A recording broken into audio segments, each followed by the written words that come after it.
ये मैं दर्शकों के विवेक पे छोड़ता हूं और युवाओं के विवेक पे छोड़ता हूं। अगर मुफ्त में आपको एक नहीं एक दर्जन चीजें दी जा रही हैं तो कुछ ना कुछ तो उसके पीछे मंशा है। मुफ्त में खाली कोई किसी को कुछ नहीं देता। इस गंभीरता को पहले समझना चाहिए। दूसरी बात हम यह कहना चाहते हैं, जो आज बड़े दुख की बात है कि इतनी भीषण हिंसा, चलिए किसी के विरुद्ध हो, ये कांग्रेस पार्टी को क्या हो गया है? जो नेपाल में हुआ तो उस पर किसको छोड़ दिया भाई? सत्तारूढ़ नेपाली कांग्रेस कम्युनिस्ट पार्टी। और यह साफ हो गया कि वहां पर राजशाही जाने के बाद कम्युनिस्टों का शासन आया। जो अपने को गरीब और सर्वहारा की बात कहते हैं, उन लोगों ने भी, अगर उस जमाने में सबसे ज्यादा भ्रष्टाचार हुआ तो कम्युनिस्ट पार्टी के शासनकाल में हुआ। यह बिल्कुल प्रत्यक्ष दिखाई पड़ रहा है। अब उसके बाद आप देखिए तो नेपाली कांग्रेस को, उनका भी कार्यालय जला दिया गया। अगर आप देखें तो विपक्ष के नेताओं के साथ भी यह हुआ, सुप्रीम कोर्ट के साथ भी हुआ, होटलों के साथ भी हुआ। तो एक बार अराजकता होती है तो इसके लिए वो ध्यान रखना चाहिए कि वो जो एक कहावत है ना कि लगेगी आग तो आएंगे घर कई जद में, यहां पे सिर्फ हमारा मकान थोड़ी है। और मैं विपक्षी दलों से कहता हूं, आपको क्या हो गया है ये बताइए? बांग्लादेश में कुछ हुआ तो जो उनकी मुख्य विपक्षी दल थी बांग्लादेश नेशनलिस्ट पार्टी, जो खालिदा जिया वाली, वो कहां है भाई? कहां है खालिदा जिया? कहीं नहीं है। मोहम्मद यूनुस चला रहे हैं, जमाते इस्लामी चला रही है। 20 साल के अंदर अब सिर्फ वहां जमाते इस्लामी है, सिर्फ वहां कट्टरपंथी है, कहीं नहीं दिखाई पड़ रही है बांग्लादेश नेशनलिस्ट पार्टी। मेरे भाई सोचो, यहां पे सोच लीजिए, कोई पार्टी दिखाई पड़ रही है? कोई बचा?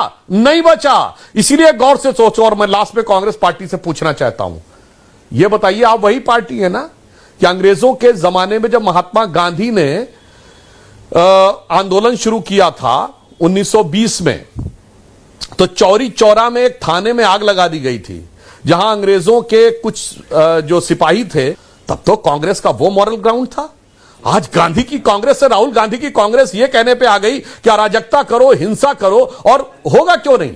जब किसी पार्टी का नेता उस सीमा तक आ जाता है, वो अबे तबे करके बात करने लगता है प्रधानमंत्री, गृह मंत्री के लिए, जहां गाली दी जाए, मां की गाली दी जाए और उसके बाद उसको डिफेंड करने की कोशिश की जाए बजाय कार्रवाई करने की, तो उसके बाद जो होता है वो हर्ष दिखाई पड़ता है। ये गांधी की कांग्रेस से गाली की कांग्रेस तक आ गई, ये चौरी चौरा वाली कांग्रेस से चारों तरफ हिंसा की कांग्रेस पे आ गई। यानी ये समझ ही नहीं पा रहे हैं इस ढंग की भाषाओं से बोलने से क्या होने वाला है। मगर आश्वस्त रहिए, भारत की जनता बहुत विवेकशील है और यहां आपके इस प्रकार के भड़काऊ भाषण के प्रभाव में कोई आने वाला नहीं है। पर अंत में मैं ऐश्वर्य जी फिर अपनी युवा पीढ़ी को रिमाइंड करना चाहता हूं, Facebook free, WhatsApp free, Twitter free, Instagram free, YouTube free, ये सब कुछ फ्री तुम्हें क्यों दिया जा रहा है, इसको गौर से समझो। इसीलिए बहुत नीर शीर विवेक करके निर्णय लेना चाहिए। जो एक पुराना गाना था ना, हम लाए हैं तूफान से कश्ती निकाल के,